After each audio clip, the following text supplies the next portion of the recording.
My dear students, இப்போ வந்து dimension ஃபார்முலாவில் எடுக்கிறோம். பார்த்தீங்கன்னா அதெல்லாம் ஃபிசிக்கல் குவான்டிட்டினாவே என்ன இருக்கும்? மோஸ்ட்லி ஃபார்முலா இருக்கும். ஃபார்முலா இருந்தாலே அதுக்கு யூனிட்ஸ் இருக்கும். யூனிட்ஸ் இருந்தாலே டைமென்ஷன் இருக்கலாம், எல்லாமே இருக்கலாம். ஓகேங்களா? ஒரு ஃபிசிக்கல் குவான்டிட்டிக்கு யூனிட் இருந்தால் டைமென்ஷன் இருக்கணும்னு அவசியம் இல்லை. ஓகேங்களா? ஆனால் யூனிட் இருந்தால் தான் டைமென்ஷன் வரும். ஓகேங்களா? இப்போ பாருங்கள், அதை ப்ரூஃப் பண்ணுறேன். இப்போ தீட்டா. ஓகே, தீட்டானா என்ன? Angular displacement. தீட்டானா என்னது? Angular displacement. சரி, இப்போ சர்க்கிளோட பெரிமீட்டருக்கு என்ன formula? S equal to 2πr. S equal to 2πr. சர்க்கிளோட பெரிமீட்டருக்கு S equal to 2πr. Okay, அதை இங்கே எழுதிக்கலாம். S equal to 2πr. Right, ஓகேவா? சரி, அப்போ எஸ் ஈக்குவல் டு 2π எதை குறிக்குது? ஆங்கிள். ஆங்கிள்னா என்ன? Unit radian degree. அப்போ 2πங்கிறது ரேடியன் தானே. இது எதை குறிக்குது? தீட்டாவை குறிக்குது. Into r. நமக்கு என்ன வேணும்? தீட்டாவுக்கு தான் டைமென்ஷன் வேணும். அப்போ தீட்டா சீக்குவல்ட்டுனது எஸ் இங்கே இருக்குது. மல்டிப்ளேயர் கார் இந்த சைடு போனால் டிவிஷனில் வந்துடும். ஓகேவா? அப்போ தீட்டா சீக்குவல்ட்டு எஸ்னா பெரிமீட்டர், ஆர்னா ரேடியஸ். ரெண்டுக்குமே டைமென்ஷன் என்னது? லென்த்து தான். இப்போ ரேடியஸ்னாலும் லென்த்து தானே, பெரிமீட்டர்னாலும் லென்த்து தான். அப்போ லென்த்து பை லென்த். அப்போ என்னது? கேன்சல். அப்போ தீட்டா ஹேஸ் நோ டைமென்ஷன். தீட்டாவுக்கு டைமென்ஷன் கிடையாது. நல்லா பார்த்துங்க. தீட்டானா ஆங்குலர் டிஸ்பிளேஸ்மெண்ட், அந்த மாதிரி பார்த்துங்க. அப்போ தீட்டாவுக்கு ஆங்குலர் டிஸ்பிளேஸ்மெண்ட் அர்த்தம், அதுக்கு டைமென்ஷன் கிடையாது. சரி, ரைட். நெக்ஸ்ட்டு வி என்னது? வெலாசிட்டி. வெலாசிட்டினா வெக்டார் குவான்டிட்டி, ஸ்பீடுனா ஸ்கேலார் குவான்டிட்டி. ஆனால் டைமென்ஷனுக்கு அதெல்லாம் தெரியாது, எல்லாத்துக்கும் ஒரே டைமென்ஷன் தான். அப்போ வீணா ஸ்பீடுன்னு கூட வச்சுக்கலாம், வெலாசிட்டின்னு வச்சுக்கலாம், அதை பற்றி பிரச்சனை இல்லை. ஸ்பீடுக்கு ஃபஸ்ட்டு என்ன தெரியணும்? ஃபார்முலா தெரிஞ்சால் தான் டைமென்ஷனே போட முடியும். ஓகேங்களா? நீங்கள் நம்ம ஷார்ட்ஸில் அடிக்கடி போட்டிருக்கோம். எல்லாத்து வீட்லேயும் 2 வீலர் இருக்குது. அந்த 2 வீலரில் என்ன இருக்கும்? இந்த முள்ளு ரீடிங்லாம் இருக்கும். அதில் km/hன்னு இருக்கும். இந்த மீட்டருக்கு பேர் என்ன? Speedo metre. அப்போ ஸ்பீடா மீட்டரில் தான் இந்த யூனிட் இருக்குது. ரைட். கிலோமீட்டர் எதை குறிக்குது? டிஸ்டன்ஸ். பை ஹவர் எதை குறிக்குது? டைம். அப்போ டிஸ்டன்ஸ் பை டைம் தானே ஸ்பீடோட ஃபார்முலா. இது வெலாசிட்டினா டிஸ்பிளேஸ்மெண்ட் பை டைம். ஸ்பீடுனா டிஸ்டன்ஸ் பை டைம், வெலாசிட்டினா டிஸ்பிளேஸ்மெண்ட் பை டைம். பட் டைமென்ஷனுக்கு அதை பற்றி பிரச்சனை கிடையாது. அப்போ இப்போ எழுதுகிறோம். இப்போ இந்த ஃபார்முலா ஓகேவா? ஸ்பீடுனா டிஸ்டன்ஸ் பை டைம், வெலாசிட்டினா டிஸ்பிளேஸ்மெண்ட் பை டைம், அவ்வளோதான். ரைட். அப்போ நம்ம எழுதிட்டோம். ஃபார்முலாவும் நம்ம வீட்டிலே இருக்குது, வண்டியிலே இருக்குது. ரைட். அப்போ வெலாசிட்டிக்கு டிஸ்பிளேஸ்மெண்ட் பை டைம். டிஸ்பிளேஸ்மெண்ட்டுக்கு என்னது? எல். டயத்துக்கு என்னது? டி. அப்போ என்ன வரும்? LT⁻−1. ஓகே, இதுக்கு நோ டைமென்ஷன், இதுக்கும் பார்த்தாச்சு. இது ரெண்டாவது கொஸ்டின். சரி, அடுத்து மூணாவது கொஸ்டின் வாங்க. ஆக்சிலரேஷன். ஆக்சிலரேஷனுக்கு என்ன படிச்சிருப்பீங்க? ரேட் ஆஃப் சேஞ்ச் ஆஃப் வெலாசிட்டின்னு படிச்சிருப்பீங்களா? ரேட் ஆஃப்னாவே என்ன? டிவைடட் பை டியா. அப்போ dv/dt. ஓகேங்களா? படிச்சிருப்பீங்க. டைமென்ஷனுக்கு எது டிஃப்ரென்சேஷன்லாம் தெரியாதுல்ல, அப்போ டி அழிச்சிருங்க. ஓகேங்களா? தேவையில்லை. அப்போ v/t. இது எப்படி எழுதலாம்? v/1/tன்னு எழுதலாம். ரைட். வெலாசிட்டிக்கு ஏற்கனவே என்ன டைமென்ஷன்? LT⁻−1. டயத்துக்கு கீழே டைம் மேலே வந்தால் T⁻−1. அப்போ என்ன வரும்? LT⁻−2. யாருக்கு? ஆக்சிலரேஷனுக்கு. ரைட். அடுத்தது ஃபோர்த் ஒன்று மொமெண்டம். ஏன் அடுத்தது இந்த குவான்டிட்டி எழுதுகிறோம்? மொமெண்டம்ங்கிறது என்னது? P=mv. ஓகேங்களா? அப்போ வெலாசிட்டி இருக்குல்ல, அதை மாஸால் மல்டிப்ளை பண்ணால் என்னது? மொமெண்டம். Small p. நல்லா பார்த்துங்க, ஸ்மால் பி. அப்போ இது எம்மு, கேபிட்டல் இதுக்கு டைமென்ஷன் எம்மு, விக்கு என்னது? LT⁻−1. இதோ இங்கேயே கண்டுபிடிச்சி வச்சுருக்கோம், அவ்வளோதான். அப்போ இதுவும் பார்த்தாச்சு. அடுத்து எஃப் என்னது? ஃபோர்ஸ். ஃபோர்ஸுக்கு என்ன ஃபார்முலா? எம்ஏ. ஃபோர்ஸுக்கு எம்ஏ. எம்முக்கு என்ன டைமென்ஷன்? எம்மு. ஆக்சிலரேஷனுக்கு என்ன டைமென்ஷன்? இதோ LT⁻−2. இந்த ஆர்டரில் தான் புக்லேயும் மேக்ஸிமம் இருக்கும். இந்த ஆர்டரில் படிச்சிங்கன்னா உங்களுக்கு ஈஸியாக இருக்கும். எப்பா? Velocity, acceleration. வெலாசிட்டியோட மாசை பெருக்குன்னா என்னது? மொமெண்டம். ஆக்சிலரேஷனோட மாசை பெருக்குன்னா என்னது? ஃபோர்ஸ். அவ்வளோதான். அந்த மாதிரி வச்சுக்கலாம். ஃபோர்ஸுக்கு mLT⁻−2. அடுத்தது ஒமேகா. டபிள்யூ கிடையாது, இது ஒமேகா.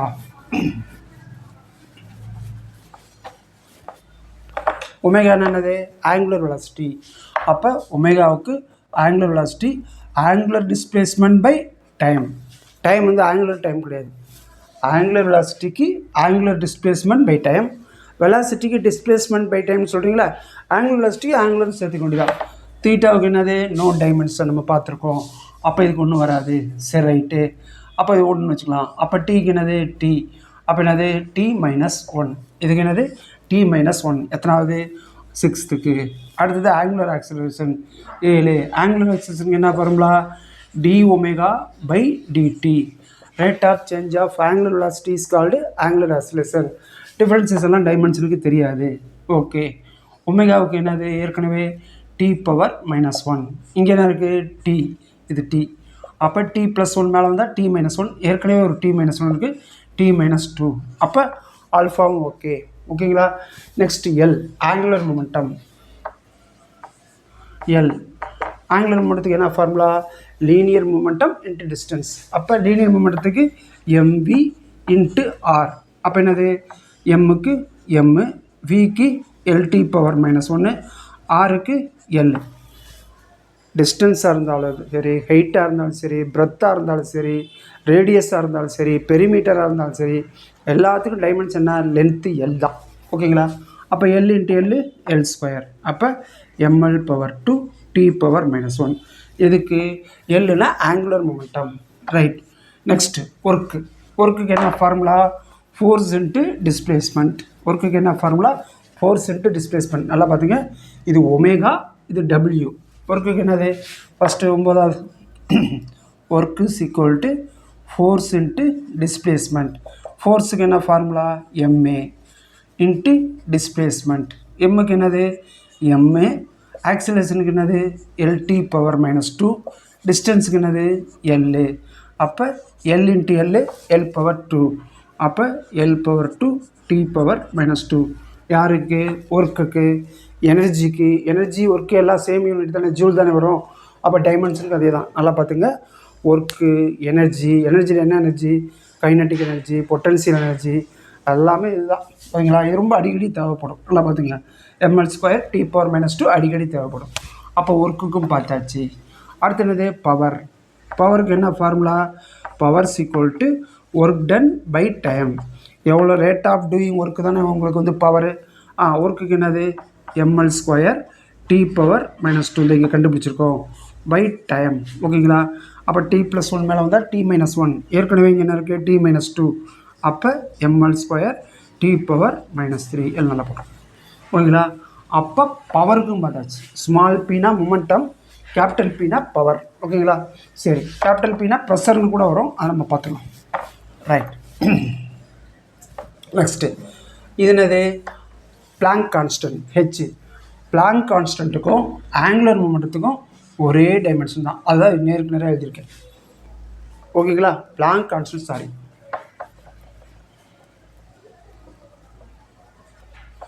பிளாங்க் கான்ஸ்டன்ட்டுக்கும் ஆங்குலர் மொமெண்டத்துக்கும் 8க்கும் 11க்கும் ஒரே ஃபார்முலா தான். ஓகேங்களா. H = mvr தான். mvrக்கு என்ன ஃபார்முலாவோ அதே தான் பிளாங்க் கான்ஸ்டன்ட்டும்.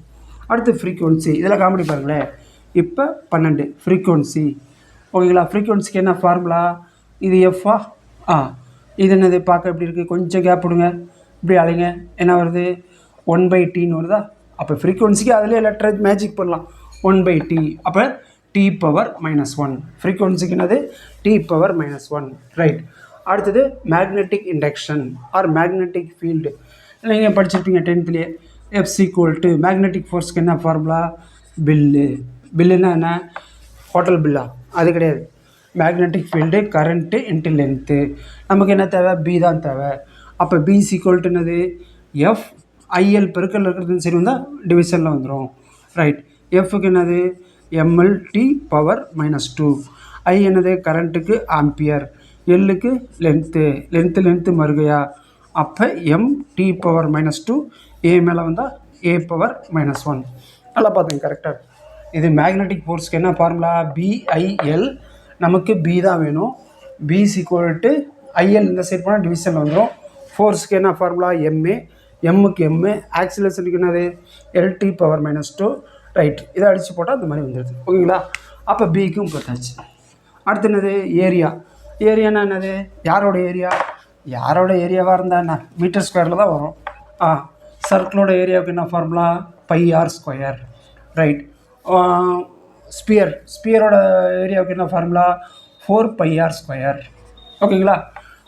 சிலிண்டரோட சர்க்கம்ஃபரன்ஸ் அந்த ஏரியாவுக்கு ஃபார்முலா என்ன 2πrl. எதாக இருந்தாலும் பாருங்கள், 6 மீட்டரு, மீட்டர் ஸ்கொயர். அப்போ ஏரியாவுக்கு மீட்டர் ஸ்கொயர் தானே, அப்போ L². மீட்டர்னா லென்த் தானே, அப்போ ஏரியாவுக்கு என்னது L². அப்போ 14க்கு ஏரியாவுக்கு L². ரைட். அடுத்தது வால்யூம். என்னது வால்யூம்க்கு என்னது L3. ஓகேங்களா? நீங்கள் சொல்லுவீங்களா 4/3πr3. எது ஸ்பேரோட வால்யூமுக்கு. இதுக்கு யூனிட் கிடையாது, r³ மீட்டர் கியூப், அப்போ L3. ஓகேங்களா? அது வால்யூம். அப்போ வால்யூம் போட்டாச்சு. ரைட். அடுத்தது கிராவிடேஷனல் கான்ஸ்டன்ட். இது எங்கே படிச்சிருக்கோம்? 10th படிச்சிருக்கோம். ஃபோர்ஸ்க்கு என்ன ஃபார்முலா? F = G m/r². நமக்கு என்ன வேணும்? G தான் வேணும். அப்போ G = என்ன வரும்? G இங்கே இருந்தால் F mm/r², இந்த சைடு வந்தால் r²/mm. ஓகேங்களா? சரி, எஃப்க்கு என்ன formula? ma r²/mm. mm cancel ஆயிரும். அப்போ ஆக்சிலரேஷனுக்கு என்னது? L⁻². r²னா டிஸ்டன்ஸ் ஸ்கொயர், அப்போ L²/mக்கு m தான். அப்போ என்ன வரும்? m மேலே வந்தால் m⁻⁻1 L × L², L³ T⁻⁻2. Formula தெரிஞ்சால் டைமென்ஷனை பற்றி கவலைப்பட தேவையில்லை, யூனிட்டை பற்றியும் கவலைப்பட தேவை. ஓகேங்களா? ரைட். அப்போ ஜி ஓகே. அடுத்து கேனா என்ன? கேனா நிறையா வரும். ஃபோர்ஸ் கான்ஸ்டன்ட்டு என்னென்னமோ வரும். நம்ம இங்கே என்ன வச்சுக்கிறோம்? போல்ட்ஸ்மேன் கான்ஸ்டன்ட் வச்சுக்கிறோம். ஐடியல் கேஸ் ஈக்குவேஷன் என்ன கெமிஸ்ட்ரியில்? PV = NKT. என்னங்கிறது நம்பர், இதை விட்டுருங்க, டைமென்ஷன் கிடையாது. அப்போ கேக்கு என்ன வரும்? PV/T. நான் மல்டிப்ளேக்கு T இந்த சைடு வந்துடும். PVங்கிறது என்னது? எனர்ஜி, ப்ரெஷரையும் வால்யூமையும் இப்போ இருக்குன்னா அதுக்கு எனர்ஜி தான் ஃபார்முலா. அப்போ இது எனர்ஜி தான். அப்போ எனர்ஜிக்கு என்னது? ml² T⁻⁻2. நான் கூட சொன்னேன்ல எனர்ஜி அடிக்கடி வரும்பா அப்படின்னு சொல்லிட்டு, இதாச்சு. அப்புறம் டெம்பரேச்சருக்கு என்னது? டெம்பரேச்சருக்கு கெல்வின். ஓகேங்களா? அப்போ நல்லா பார்த்துங்க, இது டைமு, இது டெம்பரேச்சர், நல்லா பார்த்துங்க. அப்போ ml² T⁻⁻2 Kelvin⁻⁻1. ஓகேங்களா? ரைட். இதுவும் பார்த்தாச்சு. அடுத்து க்யூனா என்னது? சார்ஜுக்கு என்ன ஃபார்முலா? IT. சார்ஜுக்கு என்ன ஃபார்முலா? IT. Q = IT. ஓகேங்களா? ஐக்கு என்னது? ஆம்பியர். டயத்துக்கு T, ஸ்மால் டி போட்டுங்க. டைமென்ஷன் 80. ஓகே, இது வந்துருச்சு. அடுத்து ஸ்ட்ரெயின்னா என்ன? ஸ்ட்ரெயின்னா change in dimension by original dimension. அந்த டைமென்ஷன் என்னவாக இருக்கலாம்? லென்த்தாக இருக்கலாம், வால்யூமாக இருக்கலாம், எது வேணாலும் இருக்கலாம். அப்போ சேம் டைமென்ஷன்னா கேன்சல் ஆகி யூனிட் வராது இல்லை, அப்போ டைமென்ஷன் வராதுல்ல. அப்போ ஸ்ட்ரெயினுக்கும் நோ டைமென்ஷன், தீட்டாவுக்கும் ஸ்ட்ரெயினுக்கும் ஒரே ஆன்சர் தான், நோ டைமென்ஷன். ஓகேங்களா? அடுத்து ப்ரெஷர். ஓகே, ப்ரெஷருக்கு என்ன ஃபார்முலா? ஃபோர்ஸ்/ஏரியா. ப்ரெஷர் = ஃபோர்ஸ்/ஏரியா. இது எப்படி எழுதலாம்? ஃபோர்ஸ் × 1/ஏரியான்னு எழுதலாம். ஃபோர்ஸ்க்கு என்னது? ml T⁻⁻2. ஏரியாவுக்கு என்னது? L². இப்போ தானே சொன்னோம், வால்யூமுக்கு L3, ஏரியாவுக்கு L². அப்போ என்ன வரும்? இங்கே ஒன்று அடிச்சிருவோமா? அப்போ என்ன வரும்? L மேலே வந்தால் L⁻⁻1 T⁻⁻2. இதுதான் ப்ரெஷர். ஓகேங்களா? நான் புக்கில் உள்ளதில் ஓரளவு போட்டிருக்கேன், இதெல்லாம் நீங்கள் ட்ரை பண்ணி பார்த்துங்க. Okay, thank you, all the best, God bless you, வாழ்க வளமுடன்.